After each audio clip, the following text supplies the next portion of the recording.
Welcome to Truth in History. This is Charles Jennings, and I would like to bring just a short word today. I've been thinking about the principle of war. One historian said that if you want to trace human history, you could just trace it by the number of wars that took place. It would tell you the conflicts that nations have against one another. It would also explain the human heart. Wars are fought for different reasons. They're fought for land grab, water rights, money, greed, control of other people. Some are fought just for totalitarian reasons. But regardless, war is war. And the phrase war is hell has been attributed to different soldiers and different generals that have experienced war. Some men, as you read history, some men enjoyed war.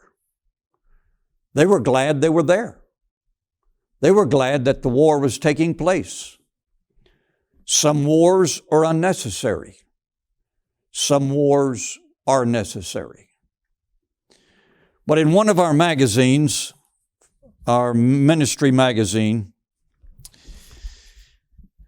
I listed different reasons why some wars were fought. Wars that were related to our country, to the United States. And I listed them as false flags. During the Spanish-American War, it was remember the Maine. During World War I, remember the Lusitania. During World War II, the cry was remember Pearl Harbor. And the war on terror is remember 9/11. And then I listed another war. And that is the war against the unborn.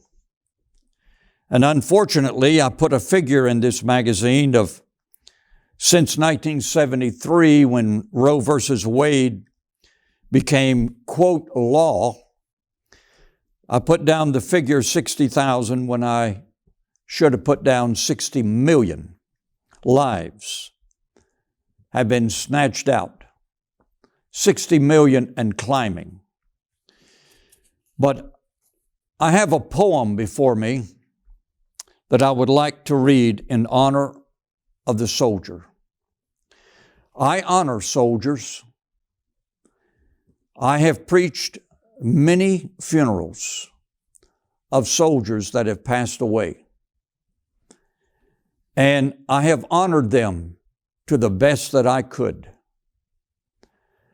And one friend of ours, Joel Crane, he was a colonel in the U.S. Army during World War II. And he was at the Battle of Anzio. And then he went north all the way to Nuremberg. A great man, a great soldier. And I honor those men. They didn't ask to put their life on the line. They volunteered. They, in one sense of the word, they ask, may I go, when they signed up. But in the political climate in which we are living today, when we have congressmen that go before the American people, whether it's in the House of Representatives, or whether on a talk show, when they have no regard, no respect for the American soldier that have given their lives for this country. Some of them have made remarks that I think were not only disrespectful but treasonous. Some of these congressmen or congresswomen, this is not their country. They were born somewhere else. But they claim this is their country and they have a right to speak against it because they migrated here. They came over here from some place where they couldn't stand any longer. They couldn't tolerate it any longer, but they came over here and brought their heathen values with them. They're not even Christians. So they have, and they have no ancestry in this country. So therefore, they have real, they really don't have any history here. They don't have ancestry. It's somewhere else. In some country, in some culture that is totally unrelated to what we value here. But we have fought wars around the world. The United States has, kind of like the Roman Empire. And they have sent troops around the world to die in unknown places. Places where you can't even pronounce the name of that location. But yet, men who stand in the money house, international bankers, or stand in the State House, they make the decisions to send the common man to war. Before I read this poem that I have a statement in this magazine by Major General Smedley Butler. In 1933, the U.S. Marines' then most decorated soldier, Major General Smedley Butler, gave a speech entitled, "War is a Racket." And this is what he said, and I quote, "I spent 33 years and 4 months in active military service as a member of this country's most agile military force, the Marine Corps. I served in all commissioned ranks from second lieutenant to major general. And during that period, I spent most of my time being a high-class muscle man for big business, for Wall Street, and for the bankers. In short, I was a racketeer, a gangster for capitalism. I helped make Mexico, especially Tampico, safe for American oil interests in 1914. I helped make Haiti and Cuba a decent place for the National City Bank boys to collect revenues in." Unquote.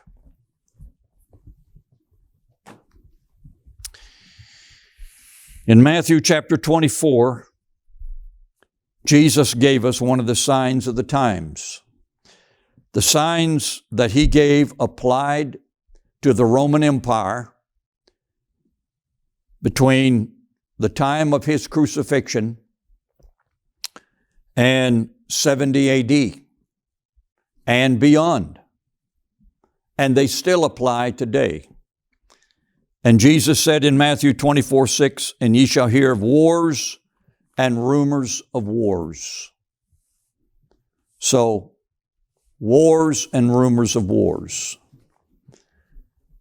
But this poem entitled "Just a Common Soldier," a soldier died today.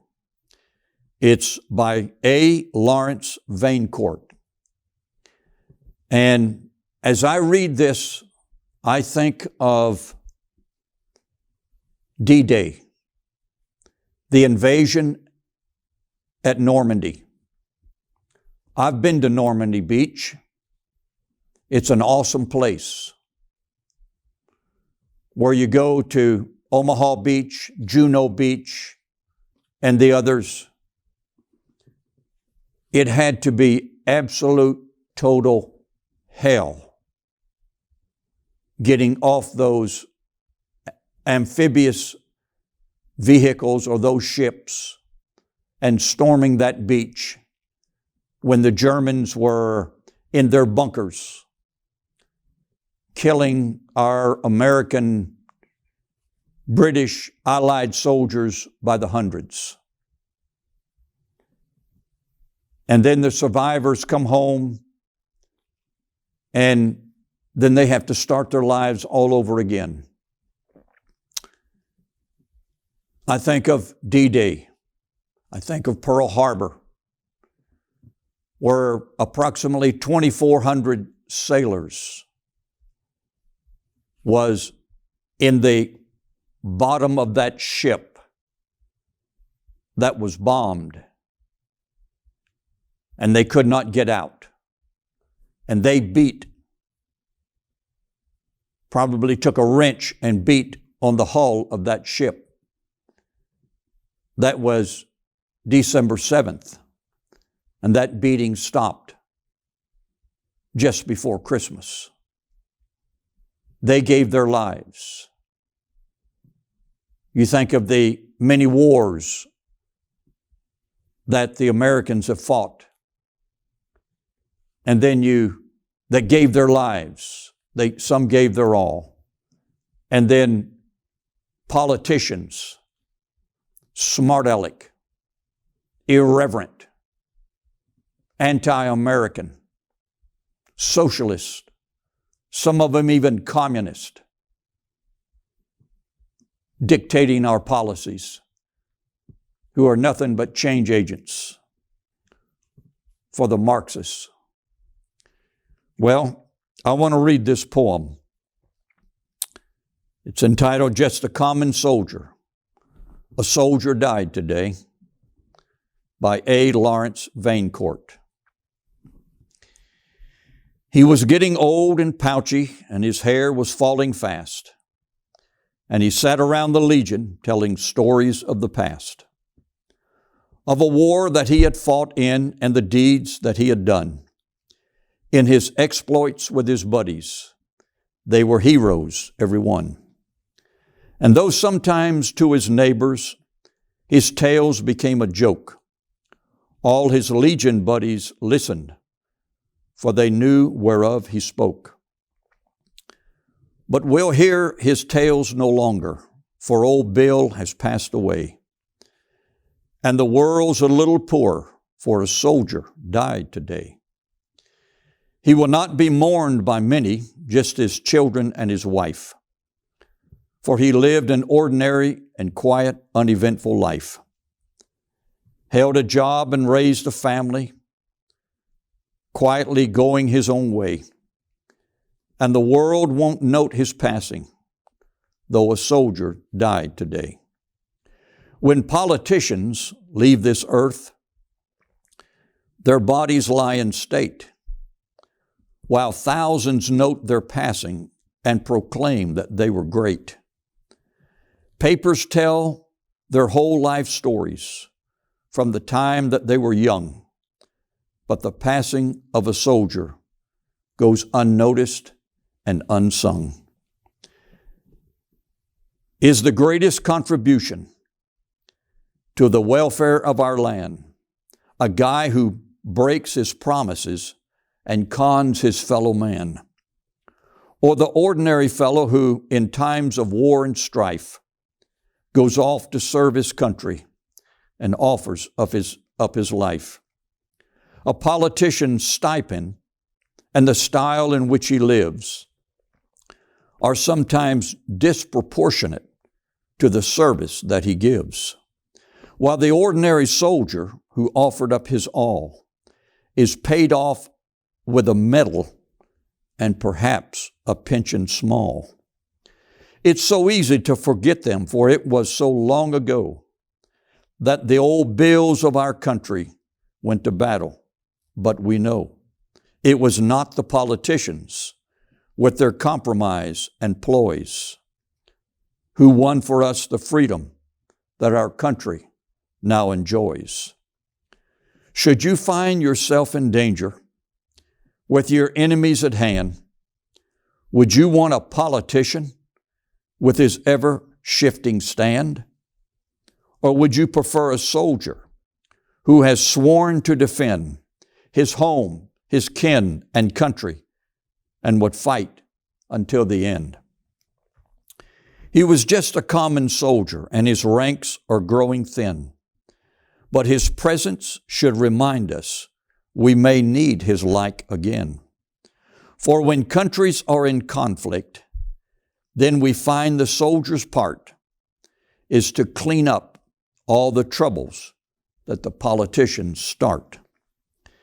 If we cannot do him honor while he's here to hear the praise, then at least let's give him homage at the ending of his days.